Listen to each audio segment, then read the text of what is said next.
तो एक बार फिर आप सभी का स्वागत है बेटा आपके अपने YouTube चैनल का नाम है फिजिक्स फाउंडेशन।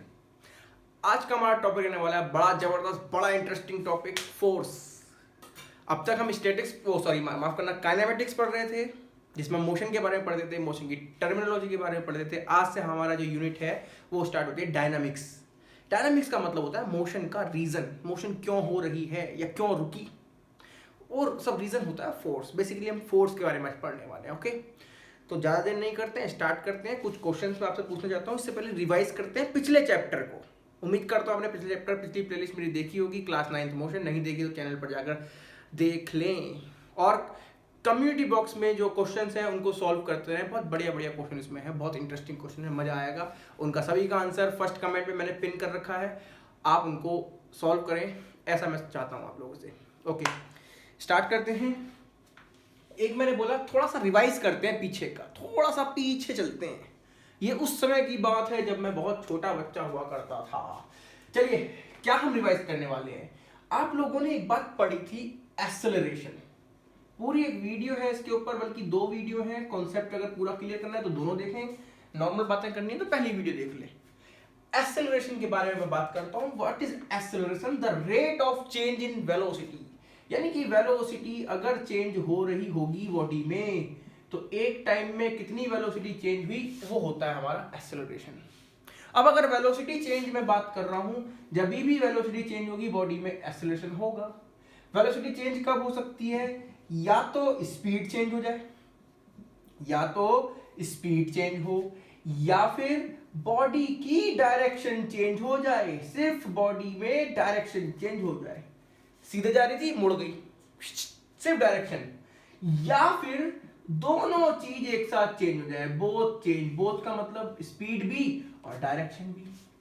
तब हम कहते थे कि बॉडी में एक्सेलरेशन है, बॉडी में एक्सेलरेशन है। ओके, बॉडी में एक्सेलरेशन तब होता है या तो उसकी स्पीड चेंज हो, बढ़े या घटे उससे हमें मतलब नहीं, डायरेक्शन चेंज हो या फिर दोनों चेंज हो।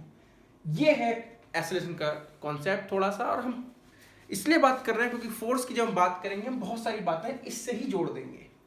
ठीक है, बहुत सारी बातें हम इससे ही जोड़ देंगे। अब अगर मैं आपसे एक बात करूं, 1 2 3 केस लेते हैं।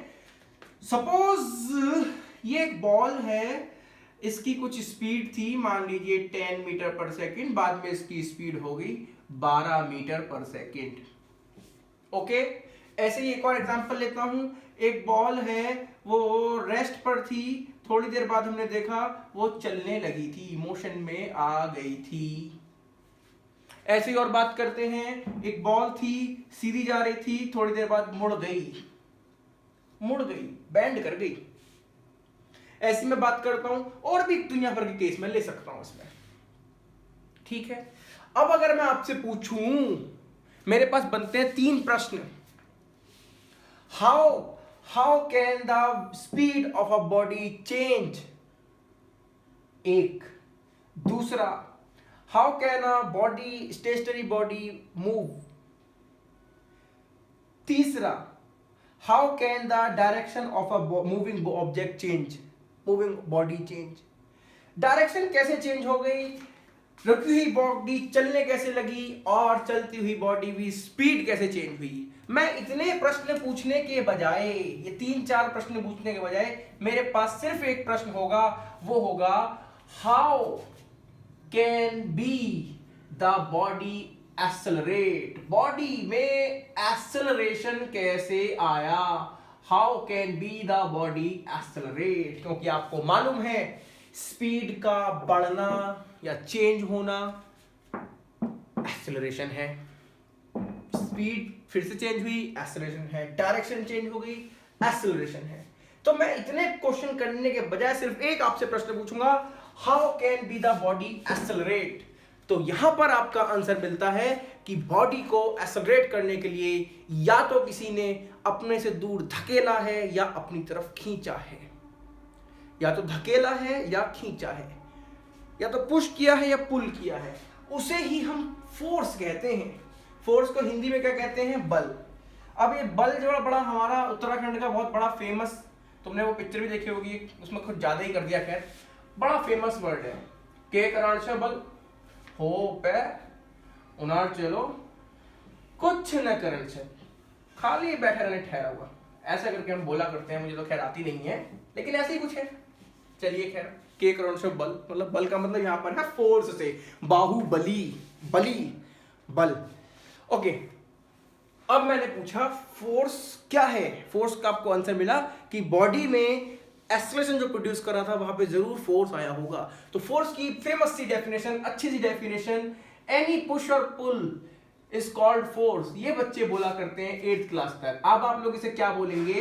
एनी पुश और pull which can accelerate a body, जो किसी बॉडी को एक्सेलरेट कर सके उसे फोर्स कहते हैं। Accelerate a body is called force. उसे हम क्या कहते हैं मेरे बच्चे? फोर्स कहते हैं। अब एक्सेलरेट करने का मतलब है, यहां पे मैंने आपको पहले ही बता दिया रिवाइज करने में, एक्सेलरेट करने का मतलब है या तो स्पीड चेंज हो, है ना, या फिर डायरेक्शन चेंज हो, कोई प्रॉब्लम नहीं होनी चाहिए, या फिर दोनों चेंज हो जाए, स्पीड भी और डायरेक्शन भी। उस पुश और पुल को बोलते हैं हम लोग फोर्स, बल कहते हैं इसको हिंदी में।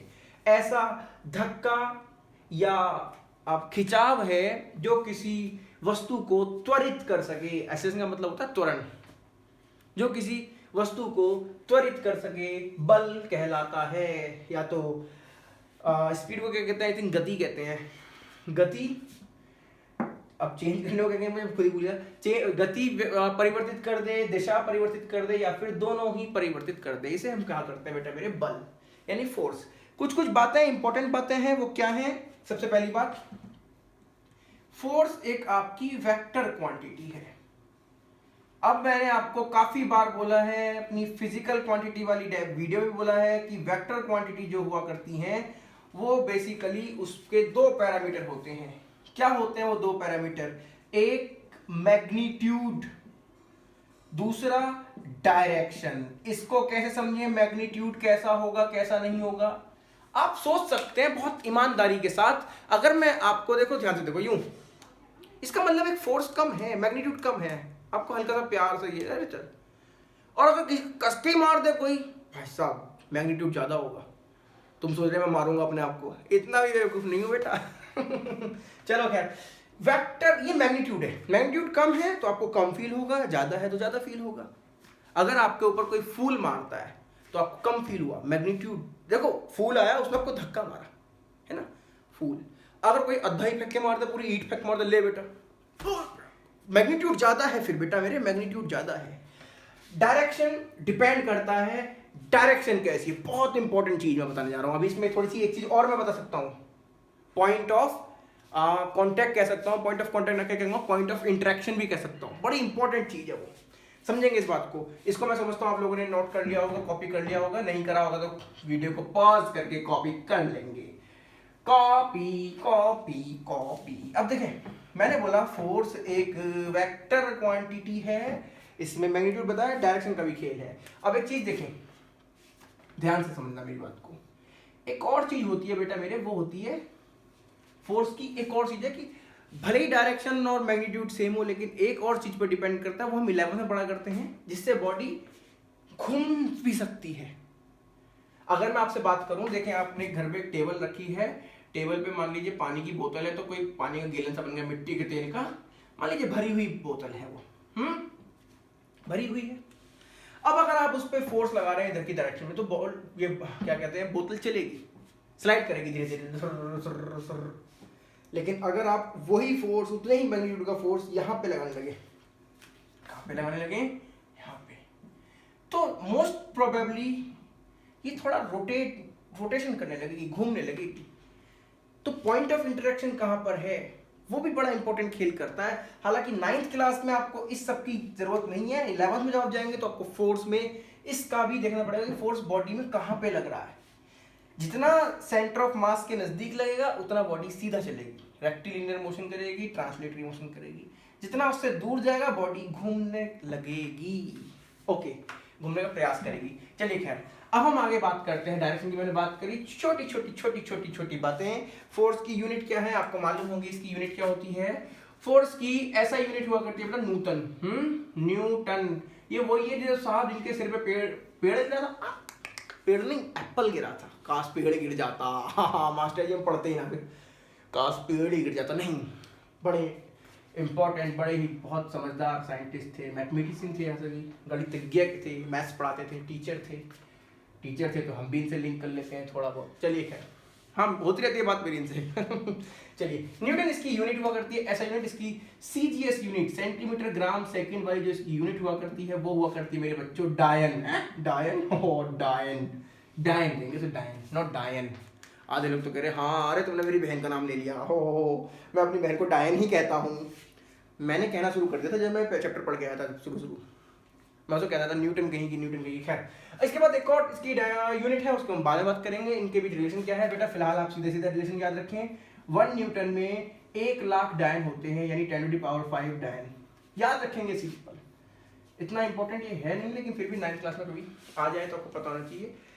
इसकी एक और यूनिट होती है, वो होती है FPS यूनिट। ये आपको पता होना चाहिए। जब आप लेंथ को फुट, मास को पाउंड और टाइम को सेकंड में देखते हैं तो इसकी यूनिट बनती है FPS यूनिट। उसकी जो यूनिट है वो होती है पाउंडल। फोर्स की यूनिट क्या है उसमें, पाउंडल। ये और इतनी इंपॉर्टेंट बिल्कुल भी नहीं है, बस आपको ये 2 मालूम होनी चाहिए, इसलिए मैंने इनको ब्लैक से लिखा, इसको ब्लू से लिखा। ओके, ये उसकी डायरेक्शन वगैरह हो गई, सॉरी यूनिट वगैरह हो गई। अब हम बात करते हैं, एक छोटा सा एक एग्जांपल आपसे लेके चलता हूं। मैंने बोला फोर्स एक वेक्टर क्वांटिटी है, आपको वेक्टर का पता है। हाँ, क्या पता है रे, डायरेक्शन होती है। अगर मैंने ये पॉजिटिव मान ली तो इसके अपोजिट क्या मान लूंगा, नेगेटिव। सिंपल सी बात, 1-2 क्वेश्चन आप खुद ही लेके बता देंगे, देखेंगे।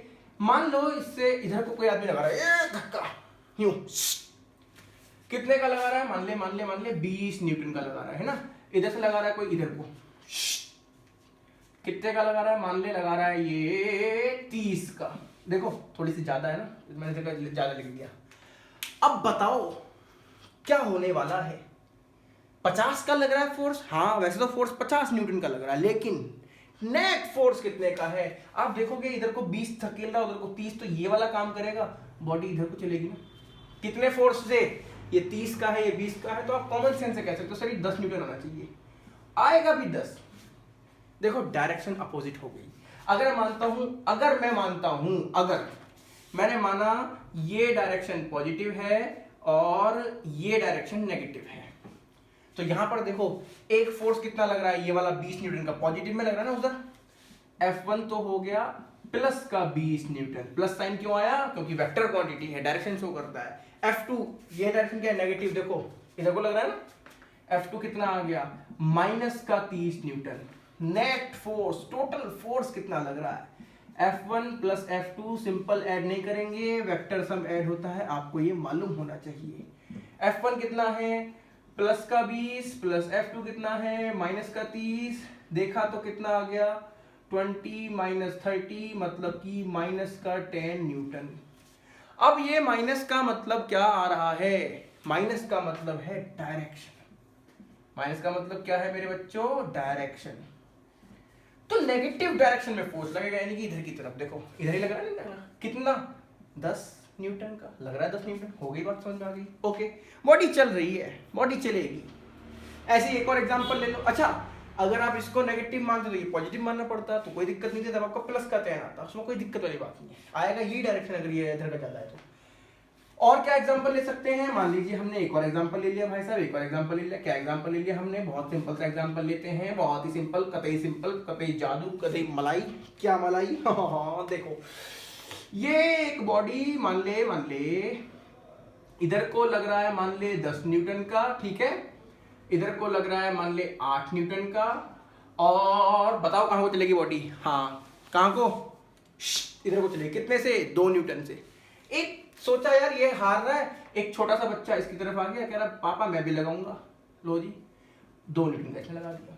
बताओ कौन जीता, अब की बार देखना पड़ेगा। देखो जितने फोर्स से ये खींच रहा है बॉडी को उधर की तरफ, क्या उतने ही फोर्स से ये दोनों खींच रहे हैं बॉडी को इधर की तरफ। हाँ, बॉडी कहीं नहीं जाने वाली। कुल मिला के इस पे नेट फोर्स 0 आने वाला है। कर लो चाहे जेक के।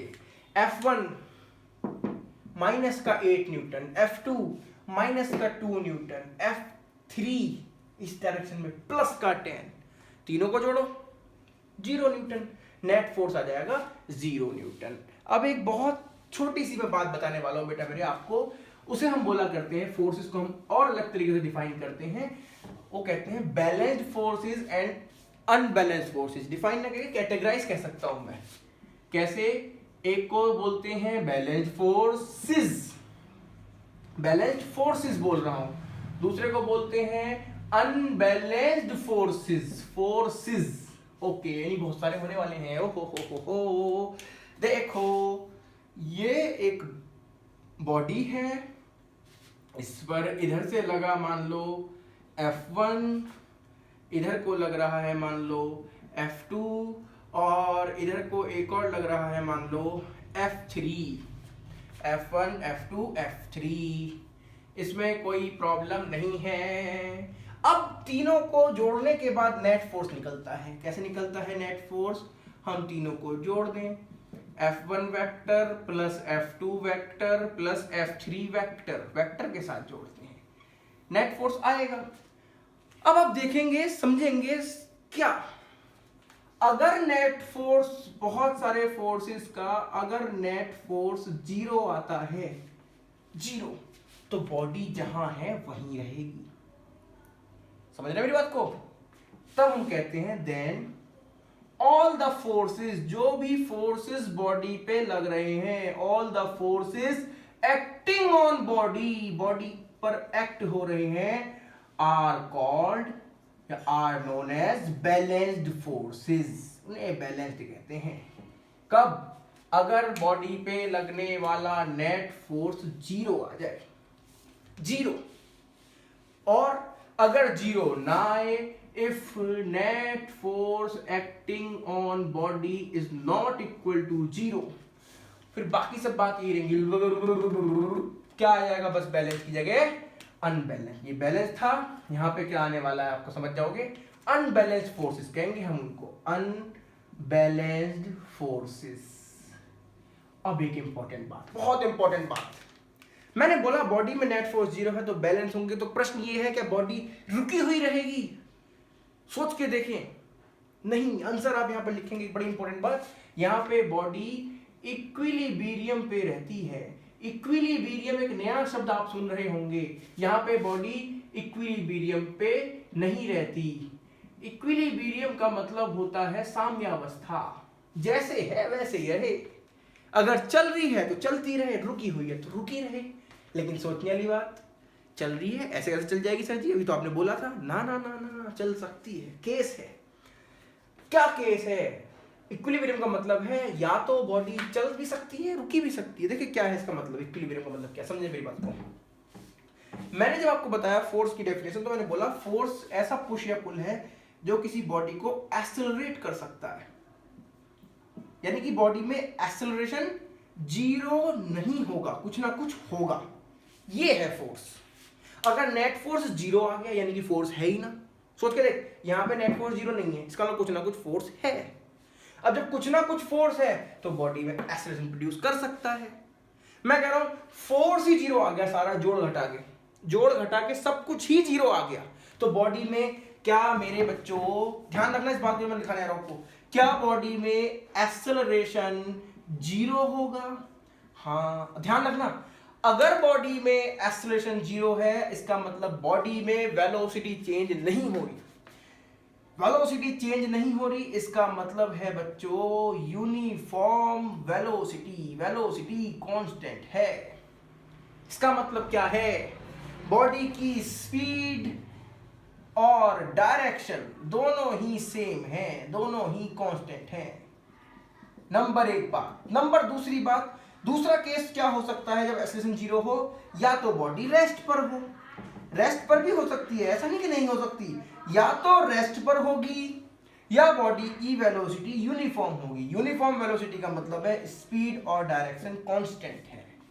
तो यहां पर आप देखेंगे इक्विलिब्रियम का मतलब है या तो बॉडी रेस्ट पर ही होगी, रुकी हुई है तो रुकी हुई रहे, या फिर बॉडी यूनिफॉर्म वेलोसिटी से मूव कर रही होगी। मेरे बच्चों यहां पे नॉन यूनिफॉर्म वेलोसिटी आने वाली है। इसका मतलब बॉडी में यहां पर एक्सेलरेशन जीरो होगा। जब नेट फोर्स जीरो होता है तो समझ जाएंगे वहां पे बॉडी में एक्सेलरेशन भी जीरो होता है, यहां पर एक्सेलरेशन नॉन जीरो होता है। तो मैंने आपको यहां पर 3 बातें लिखाई। पहली ये हो गई दोनों की बातें, डेफिनेशन। दूसरी इसमें एक्सेलरेशन जीरो होता है, इसमें नहीं होता। तीसरी बात ये है इक्विलिब्रियम पे बॉडी रहती है, इक्विलिब्रियम पे नहीं रहती। इक्विलिब्रियम का मतलब या तो रेस्ट पर रहेगी या यूनिफॉर्म वेलोसिटी से चलती रहेगी। नॉन इक्विलिब्रियम, इसे नॉन इक्विलिब्रियम भी बोल सकते हो मेरे बच्चों आप। नॉन इक्विलिब्रियम का मतलब है नॉन यूनिफॉर्म वेलोसिटी, बॉडी की वेलोसिटी चेंज हो रही है, डायरेक्शन भी चेंज हो सकती है, स्पीड भी, वो सब खैर अलग बातें हैं, हमें ये पता होना चाहिए। तो आज की मेरी बेटा वीडियो थी आपके लिए बैलेंस्ड अनबैलेंस्ड फोर्सेस बताने के लिए बेसिकली, और फोर्स बताने के लिए एक बात और बताना चाहूंगा आपको, फील करना। अब हम कैसे पता चले न्यूटन, मैंने बोला ना फोर्स के लिए न्यूटन होती है, लिखा नहीं है मैंने, मिटा दिया। न्यूटन, आपको न्यूटन को अगर फील करना है तो अपने हाथ पर लगभग 102 ग्राम कोई भी चीज रख लो, चाहे चीनी, चाहे पत्थर, चाहे हाथी। 102 ग्राम का गेंडा भी रख सकते हो। अब जब 102 ग्राम का गेंडा रखा है वो आपके हाथ को दबा रहा है, ये जो फोर्स आप फील करोगे अपने हाथ पर ये होगा 1 न्यूटन के बराबर। कितने न्यूटन के बराबर? अप्रोक्सीमेटली 1 न्यूटन के बराबर, 100 ग्राम के आसपास। 102 ग्राम मैं कह रहा हूं। अच्छा 100 ग्राम से हमने कर लिया 1000 ग्राम। 1000 ग्राम का मतलब क्या होता है? 1 किलो। 1000 ग्राम करती देखो तो आपने 10 गुना बढ़ा दिया। इसका मतलब 1 किलो चीज अगर लोगे तो वो 10 न्यूटन का फोर्स लग रहा है आपके हाथ में, जब चीनी लेके खींच रहे हैं ना, 10 न्यूटन। तो मेरे बच्चों आज की वीडियो में फिलहाल इतना ही। उम्मीद करता हूं आपको मेरी वीडियो पसंद आई होगी। देखने के लिए धन्यवाद, थैंक यू वेरी मच।